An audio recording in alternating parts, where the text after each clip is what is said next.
नमस्ते दोस्तों, स्वागत है आप सबका स्पेशल लिविंग ब्लॉग में। मैं हूं आपका दोस्त पूजा, स्वागत करती हूँ आप सभी का मेरे चैनल पर। तो दोस्तों, कैसे आप सब? उम्मीद करती हूँ सभी अच्छे होंगे और मैं यहाँ पर ठीक हूँ। दोस्तों, मैंने सोचा बहुत दिनों से कि ना क्यों ना मैं आप लोगों के साथ में जब आप लोग फैमिली बनी गए हो तो आप लोगों के साथ में मेरे लव स्टोरी शेयर करूँ।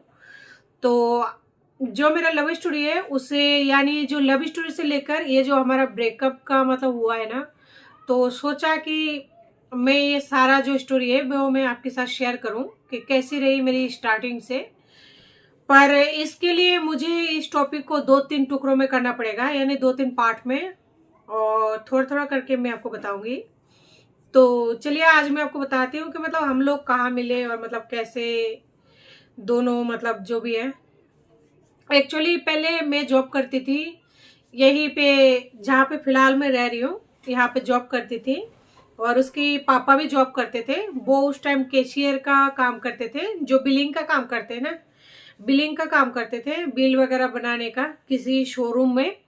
और मैं काम करती थी ट्रायल रूम में, यानी कि लेडीज ट्रायल रूम, जिसमें लेडीज मतलब कपड़े वगैरह चेंज करती है, सिक्योरिटी गार्ड में। क्योंकि मैं कम पढ़ी लिखी हूँ, 8वीं तक हूँ, यानी 8वीं 10वीं इतना ही कह लीजिए। और उसके पापा जो है वो बीए कंप्लीट कर रखा है, बीए कंप्लीट कर रखे थे। तो उनके पास खास डिग्री नहीं थी और उन्होंने आर्ट्स लिया था। तो शायद उनका जो मार्क्स था वो भी बहुत कम था। तो वो भी मिडिल क्लास फैमिली से बिलोंग करते हैं, मिडिल क्लास कह लीजिए या फिर गरीब परिवार कह लीजिए। तो वो उनका फैमिली हमारे फैमिली मतलब सेम ही है। और फिर हम दोनों मिलने के बाद में, मैं भी वहाँ जॉब करती थी पहले, तो हम दोनों ने ध्यान नहीं दिया था। उसके बाद में जब एक दिन कुछ मैंने बोला था, कागज वगैरह मतलब जो भी रिज्यूम वगैरह का थोड़ा मतलब प्रॉब्लम हो रहा था, तो उसके पापा ने मुझे सही करा के दिया था।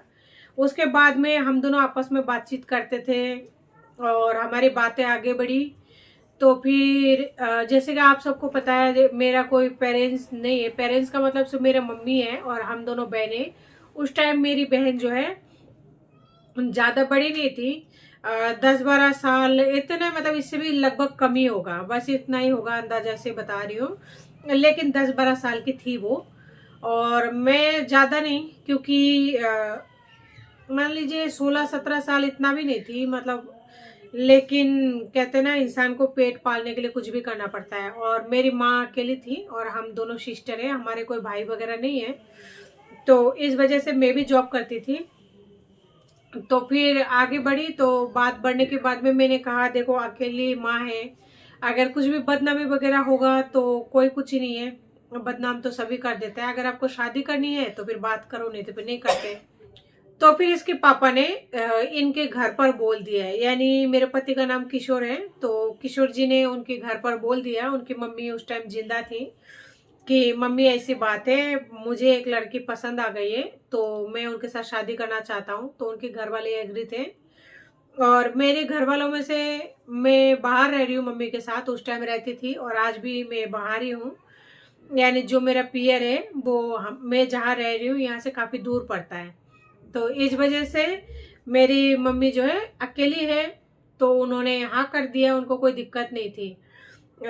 कास्ट का प्रॉब्लम थी हम दोनों के बीच में, तो कास्ट का प्रॉब्लम तो लगभग हर गांव में ही होता ही होगा। और मैं जहाँ रह रही हूँ यहाँ पे कुछ ज़्यादा ही है। और मेरे गांव में भी प्रॉब्लम है कास्ट का, लेकिन इतना ज़्यादा नहीं है। अगर कोई मतलब लव मैरिज कर लेता है तो इतना ज़्यादा इशू नहीं होता। लेकिन मैं जहाँ रह रही हूँ यहाँ पे थोड़ा सा प्रॉब्लम है कास्ट को लेकर। तो मुझे नहीं पता था कि उस एज में मैं ये नहीं समझ पाई थी कि इतना ज़्यादा फर्क पड़ता है। लेकिन मेरा सासू जो थे ठीक थे। घर में झगड़ा किनके नहीं होती है, सभी के होती है। ठीक थे, चाहे जैसा भी हो, अब वो इस दुनिया में नहीं है, लेकिन ठीक थे। फिर हम लोग थोड़े दिन बाद में दोनों जने मिलकर घर गए। तो मेरे सासू ने हमारा वेलकम किया और मेरी जिठानी थी, उन्होंने भी मेरा वेलकम किया बहुत ही अच्छे से। मतलब वहाँ पे जो भी करना था तो मेरी सासू ने किया है। और सासू के सपोर्ट में मेरी जिठानी थी। पर इनके पापा जो है जुड़वा है, एक भाई है इनके साथ में, उनका व्यवहार थोड़ा अच्छा नहीं था, शुरू से अच्छा नहीं था। और जब से इनके पापा के साथ मेरा ब्रेकअप हुआ है तब तो और भी ज़्यादा मतलब बिगड़ गए हैं। लेकिन इनके जो भाई है ना, वो थोड़ा मतलब ऐसा ही, मतलब थोड़ा आप मान लीजिए थोड़ा ज़्यादा ही मतलब कुछ है। वो शुरू से मुझे पसंद नहीं करता था, लेकिन इनकी मम्मी जो भी रस्म वगैरह हो गई थी, सब कुछ ठीक ठाक चल रहा था और उनकी बहनों को भी बुलाया गया। मेरी सासू ने मेरे पास कुछ देने के लिए नहीं था, और उनको मेरे घर की स्थिति पता था कि मेरी माँ अकेली है। और तो फिर मेरे सासू के पास जो भी, ये लोग क्या है, मतलब शर्मा है, तो शर्मा की वजह से जो भी इनको मिलता था बाहर से, मान लीजिए साड़ी वगैरह या जो भी मिलता था। और मेरी ससुर जी मरने से पहले वो टाटा नगर काम करते थे, तो वहां से जो भी लाते थे सामान वगैरह, तो मेरे सासू के पास मतलब बहुत ज्यादा बक्सा वगैरह जो है ना पुरानी, वो भरी हुई रहती थी। तो फिर मेरे सासू ने नेक यानी बहनों को बुलाकर और जो भी देना होता है वो सब कुछ दिया। सब कुछ बहुत अच्छा चल रहा था। फिर बहनों के पास भी मेरा जाना आना स्टार्ट हुआ, नंदों के पास, नंदों ने बुलाई और उन्होंने भी मुझे नेक दिया जो उनका देते हैं। फिर हमने भी जितना हमारे श्रद्धा हुआ उतना देने की कोशिश की और दिया भी।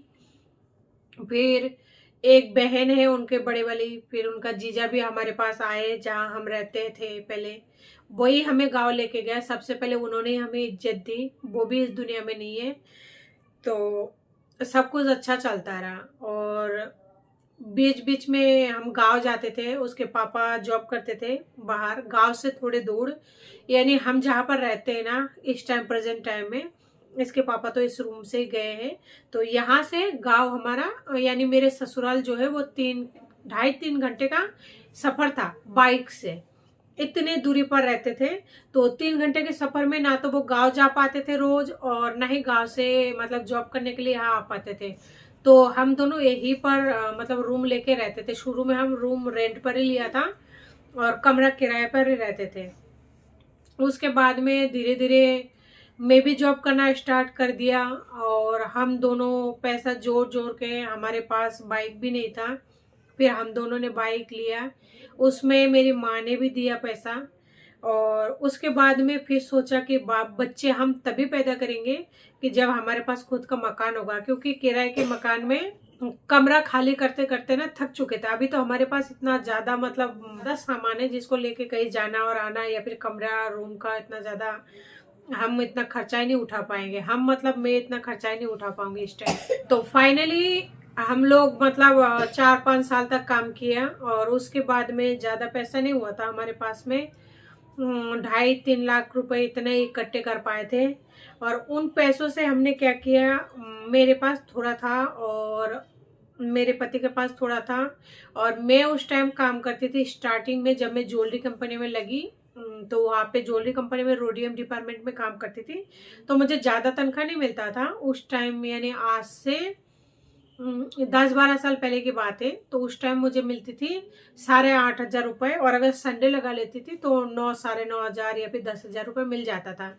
और उसके पापा का भी उस टाइम इतना ही तनख्वाह था, इससे कम ही होगा शायद 9.5 या 10 इतना ही होगा, इससे ज़्यादा तो नहीं था। फिर हम दोनों ने इस तरह रूम रेंट दे के खाना खर्चा निकाल के मतलब ज़्यादा नहीं बोला ना आपको, 3 लाख रुपए इकट्ठे किए थे, 3 लाख या 2.5 लाख रुपए, जिसमें मेरी माँ ने पैसा दिए। मेरी नाम पर ये एफडी था कि अगर मैं मतलब शादी करूंगी उस टाइम, जिस टाइम मेरी मम्मी शादी अगर करती घर वालों की तरफ से, तो 50,000 रुपये जो है वो मेरी मम्मी ने दिए। और फिर हम दोनों का कमाई था, यानी 3 जनों का इनकम को मिला के हम फ्लैट लेने वाले थे। फ्लैट में क्या होता है, मैं जहाँ पर रह रही हूँ यहाँ पे 3-4 लाख रुपए दे दो और उसके बाद में आपको चाबी मिल जाती है, मतलब ब्लैंक फाइल बोलते हैं ना जिसे, वो वाला फ्लैट। और इसका कुछ मतलब समय होती है, 20 साल का डेट होती है। जिस फ्लैट में मैं रह रही हूँ इसका 20 साल का डेट होती है, जिसमें 2013 में निकली हुई है। और अगर अपन पैसे पे कर देते हैं ना तो हमें वो नहीं चाहिए, मतलब वो फ्लैट हमारा हो जाएगा। और अगर पे नहीं करते तो गवर्नमेंट जो है वो कब्जा कर लेते हैं। तो ऐसी कंडीशन है मेरा इस मकान का। फिर हम दोनों ने मकान लिया, यानी ये फ्लैट लिया, ठीक है। तो फ्लैट लेने के बाद में फिर धीरे धीरे करके हमने कर्जा भी किया था उस टाइम 1,75,000 रुपए का, क्योंकि हमारे पास इतना ही पैसा हो पाया था, 2-3 लाख रुपए। तो कर्जा लेके हमने फ्लैट लिया, और फ्लैट में हमें पता नहीं था पैसा गवर्नमेंट को देने की जरूरत नहीं होता, वो तो 20 साल बाद में इकट्ठे देनी पड़ती, नहीं तो ब्याज में ही चला जाता है। तो हमने 1-1.5 लाख रुपए जो भी कमाया था मेरे बच्चे होने से पहले, वो मैंने दे दिया था वहाँ पे गवर्नमेंट को। मतलब मुझे पता नहीं था, वो चक्रवृद्धि ब्याज होती है ना, जो ब्याज निकलती रहती है, तो उस वाले ब्याज में सब कुछ निकल गया हमारा। पैसा वगैरह जो दिया था वो पूरा जीरो हो गया। और अब इस फ्लैट में अगर हम 6-7 लाख रुपए देंगे तब जाके हमारा रजिस्टर होगा, नहीं तो नहीं होगा। गवर्नमेंट जो है वो कब्जा कर सकती है। तो इसमें गवर्नमेंट का कोई मतलब वही नहीं है, जो उनका रूल है वो है ही। और हमें इस बारे में पहले पता नहीं था कि ऐसे कंडीशन होती है। तो दोस्तों मतलब इस तरह से हमने एक बाइक लिया, फिर बाइक का भी मतलब जैसे कुछ पे किया था, उसके बाद में थोड़ा बहुत पैसे महीने में 2700 ऐसा कुछ करके मतलब बाइक का 55,000 का बाइक लिया था, उसमें 2700 करके किस्त दिया, फिर बाइक हमारे नाम कराया। फिर इस तरह से मतलब हमने फ्लैट लिया और बाइक लिया। गांव वाले बहुत ही खुश हुए। तो मेरी सासू जिंदा थी, तो उस टाइम बोले कि हाँ बहुत ही अच्छा हो रहा है। और क्योंकि बाइक ले लिया जो कि मेरे ससुराल में पहली बार इन्होंने लिया था, फिर फ्लैट ले लिया, तो पूरे परिवार में एक नाम सा हो जाता है कि हाँ बहुत ही अच्छा कर रहा है, देखो शादी कर लिया तो मतलब अब इस तरह से मकान ले लिया, बाइक ले लिया, तो गांव में बहुत ही बड़ा नाम हो गया कि हाँ देखो फलना की बेटा कितना अच्छा कर रहा है, तो मकान भी ले लिया, बाइक भी ले लिया। तो इस तरह से बोलते थे लोग। तो जिस दिन हम बाइक लिए, तो इनकी जो मतलब दूसरे नंबर की बड़ी बहन है, तो उनके पास गए, यानी उनके जो जीजाजी है उनको लेकर हम गए, और उनके थ्रू हम बाइक लिए, और फिर वही हमें हमारे घर तक पहुंचाया, क्योंकि उनको स्टार्टिंग में बाइक चलाना नहीं आता था। तो ऐसे करके हम मतलब आगे बढ़ते रहे धीरे धीरे, और यूं ही चलता रहा। और ये थी हमारी शादी की स्टोरी, यानी हमारे घर वाले दोनों तरफ से राजी थे। और फिर उसके बाद में शादी के बाद में हम गए थे गांव, अपने गांव। गांव में मेरी नानी, मेरे मामा, मेरे चाचा बुआ जो भी थे, मेरे पति को वहाँ लेके गए, सबके साथ में सबने इनवाइट किया, सबके वहाँ खाना खाए। वहाँ महीने 1.5 महीने की छुट्टी लेके गए थे। बहुत ही अच्छे से पूरा फैमिली से मैंने इनको मिलवाया, और मेरी फैमिली पूरा ही एग्री था, कोई दिक्कत नहीं था। और इनकी फैमिली में भी इनके बहनें वगैरह जीजाजी वगैरह जो भी है सब एग्री थे, कोई दिक्कत नहीं था। और सब कुछ ऐसे ही चलता रहा। और चलते चलते हमारा जो बच्चा है बेबी, ये भी प्लानिंग से ही हुआ था कि हाँ, कि मतलब पहला जब हमारा मकान बन गया तो फिर उसके बाद में, यानी वो कहता है ना, खुद का मकान चाहे कैसा भी हो, चाहे फ्लैट हो चाहे झोपड़ी हो, अपना तो अपना ही होता है ना। तो फिर जब हमारा मकान इस तरह हमने ले लिया फ्लैट को, फिर हमने सोचा बच्चे के प्लान के बारे में। उन्होंने तो नहीं सोचा था, मैंने सोचा था कि जब आप बाइक भी हो गया, मतलब फ्लैट भी हो गई है, रहने का छत तो हो गया ना, और हमारी शादी को 5-7 साल हो चुका था, तो अब बच्चा कर लेना चाहिए था। लेकिन जब तक मैं मतलब बच्चा करने की सोचती, तब तक मेरा सासू जो है वो खत्म हो चुकी थी। और उसके बाद की जो स्टोरी है वो मैं आपको आगे सुनाऊंगी, नहीं तो ये जो वीडियो है बहुत ही लंबी हो जाएगी। तो आज की वीडियो को यही एंड करती हूँ, और इसका जो दूसरे पार्ट है वो कल मैं आपके लिए लेकर आती हूँ। तब तक के लिए नमस्ते, जय हिंद। और अगर आपको वीडियो अच्छी लगी हो तो प्लीज़ लाइक करें, शेयर करें, सब्सक्राइब करें।